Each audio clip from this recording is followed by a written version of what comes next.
Welcome to health care at home. Diwali आ रही है तो मैंने सोचा चलिए आप लोगों को दिवाली की बहुत बहुत बधाई देता चलूं। देखिए, इस दिवाली पे त्यौहार ज़रूर मनाना चाहिए। त्यौहार खुशी का त्यौहार होता है, तो अपनी खुशी पे कॉम्प्रोमाइज़ ना करें, लेकिन थोड़ा सा ध्यान रखें कि बहुत ज़्यादा पटाखे वगैरह जला के, क्योंकि ऑलरेडी वातावरण में बहुत पॉल्यूशन है, बहुत ज़्यादा पॉल्यूशन को ना बढ़ाएं। लेकिन हाँ, ये भी ना करें कि बच्चों का मन ही मार दें, ऐसा नहीं करना है। थोड़ा फुलझड़ी, थोड़े पटाखे जलाने चाहिए। साल में एक बार अगर आपको मौका मिलता है तो वो जो उनका हर्ष है, जो उनका उल्लास है, उसको बिल्कुल ना रोकें।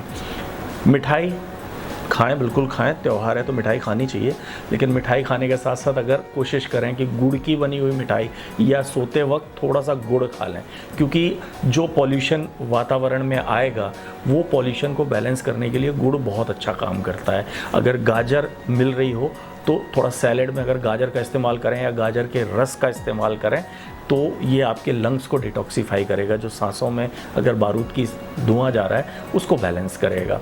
हाँ, खाना बड़ा पकवान बनते हैं दीपावली में भाई, पूड़ी और दुनिया भर की चीज़ें बिल्कुल खाइए, एंजॉय कीजिए, त्यौहार है।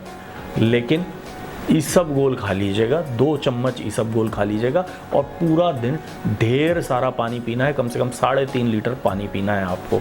बस इस तरह से दिवाली को एंजॉय कीजिए। मैं भी एंजॉय कर रहा हूँ और हम सब पर माँ लक्ष्मी की कृपा बनी रहे, हम सब लोग बहुत समृद्धि पाएँ, इसी कामना के साथ आप सभी को दीपावली की बहुत बहुत शुभकामनाएं। बाकी हमारी कामना तो यही है कि आप स्वस्थ रहें, व्यस्त रहें, मस्त रहें और हमसे मिलते रहें। हमसे मिलने के लिए क्या करना है, इस चैनल को सब्सक्राइब करना है और हाँ, स्वस्थ रहना है तो इस चैनल को सब्सक्राइब करें। वीडियोस पसंद आते हैं तो उन्हें शेयर और लाइक करें। धन्यवाद। हैप्पी दिवाली।